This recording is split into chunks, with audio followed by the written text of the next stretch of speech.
Carta de Paulo aos Efésios. A história como Paulo chegou à cidade de Éfeso é muito interessante. Você pode ler sobre isso em Atos capítulo 19. Éfeso era uma cidade enorme. Era o epicentro de adoração da maioria dos deuses gregos e romanos. E durante mais de 2 anos, Paulo teve uma presença missionária realmente eficaz lá e muitas pessoas se tornaram seguidoras de Jesus. Anos depois, após ser preso pelos romanos, Paulo escreveu essa carta. O movimento do pensamento dessa carta divide-a em 2 metades realmente claras. Na primeira metade, Paulo explora a história do Evangelho, como toda a história alcançou seu clímax em Jesus e na criação desta comunidade multiétnica de seus seguidores. A segunda metade da carta está ligada à primeira através da palavra portanto. E aqui Paulo explora como a história do Evangelho deve afetar a forma como vivemos cada parte da nossa história de vida, pessoalmente, em nossos bairros e comunidades e em nossas famílias. Então, vamos nos aprofundar e ver como Paulo desenvolve tudo isso. O capítulo 1 começa com um belo poema em estilo judaico, onde Paulo louva a Deus, o Pai, pelas coisas surpreendentes que fez em Jesus Cristo. Desde a eternidade passada, o Pai teve como propósito escolher e abençoar um povo da aliança.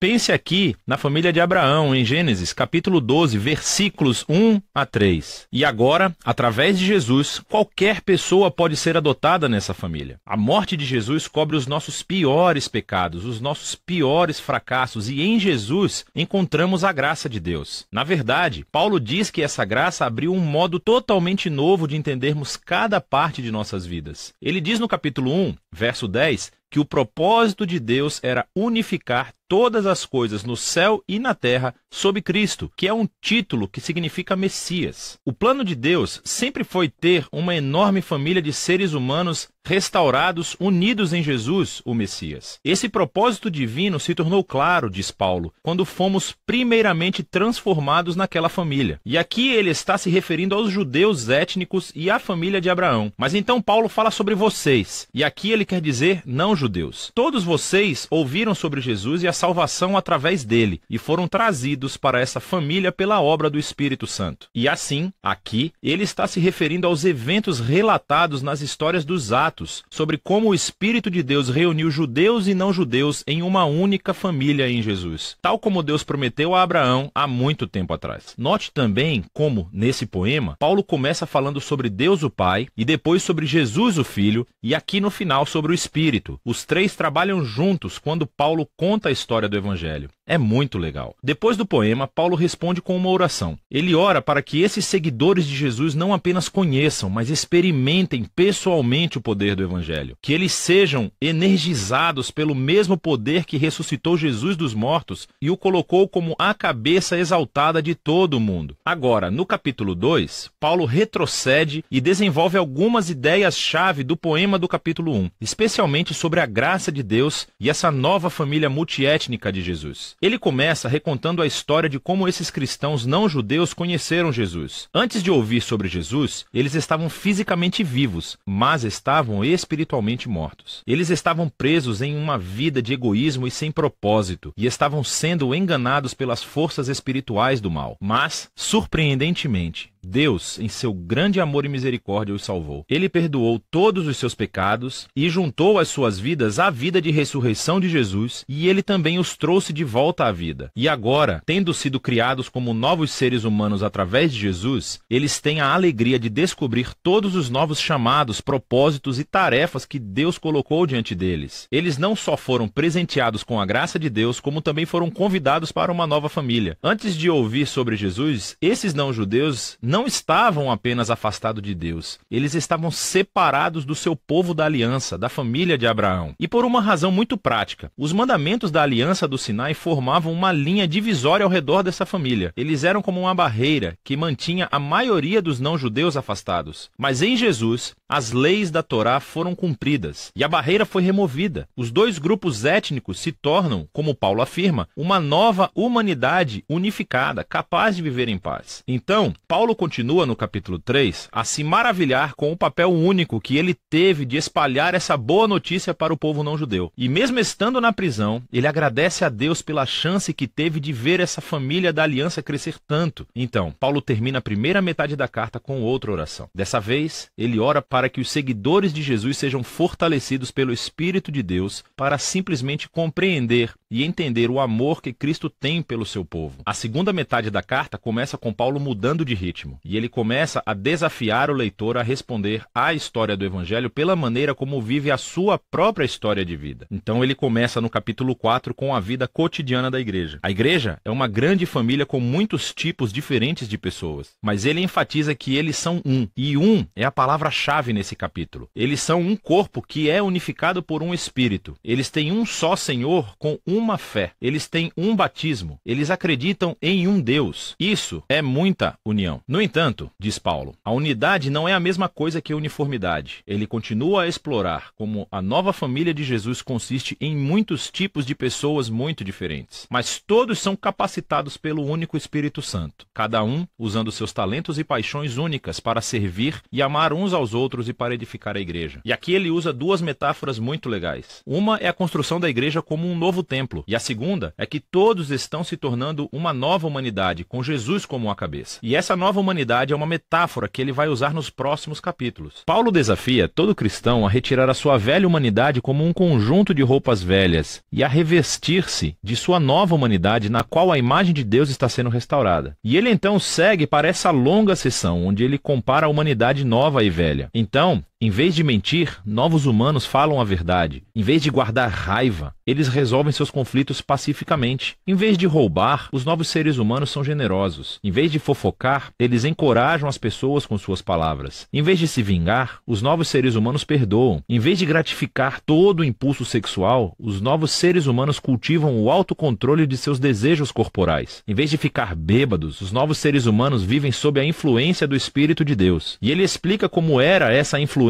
de 4 maneiras diferentes. As 2 primeiras têm a ver com o canto. Cantar juntos, mas também cantar sozinhos. E isso é realmente interessante. A primeira coisa que Paulo pensa sobre como o Espírito funciona na vida do povo de Jesus é cantar e música. O terceiro sinal da influência do Espírito é gratidão por tudo. E a quarta é que o Espírito obrigará os seguidores de Jesus a se colocarem abaixo dos outros e a elevar os outros como mais importantes que eles mesmos. E Paulo, na verdade, expande esse quarto ponto mostrando como isso funciona no casamento cristão. Então, você tem uma esposa que segue Jesus. Ela é chamada a respeitar e permitir que seu marido se torne responsável por ela. E o marido é chamado a amar a sua esposa e usar sua responsabilidade para colocar a sua vida egoísta de lado e priorizar o bem-estar de sua esposa acima do seu. E Paulo diz que esse tipo de casamento está realmente reencenando a história do Evangelho. As ações do marido imitam Jesus e o seu amor, e o seu auto-sacrifício. As ações da esposa imitam a igreja, o que permite que Jesus a ame e a faça nova. Paulo então aplica a mesma ideia a filhos e pais, bem como escravos e mestres. Paulo encerra a carta lembrando a esses cristãos a realidade do mal espiritual. Esses são seres e forças que tentarão prejudicar a unidade do povo de Jesus e a comprometer a sua nova humanidade. E assim, Paulo os desafia a permanecerem firmes e a colocarem esse conjunto metafórico de armaduras corporais que ele descreve em detalhes. E Paulo tirou todas essas peças de armadura do livro de Isaías e como Isaías descreveu o rei messiânico. E agora, como seguidores do Messias, precisamos adotar os atributos do Messias como nosso, porque nós formamos o corpo de Jesus. Na prática, acho que Paulo quer que os cristãos comecem a formar hábitos, usando proativamente a oração e as escrituras em nossos relacionamentos uns com os outros, para nos ajudar a crescer e a amadurecer como seguidores de Jesus. E essa é a carta aos Efésios, muito poderosa. É onde Paulo resume toda a história do Evangelho e como ele deve reformular cada parte da nossa história de vida.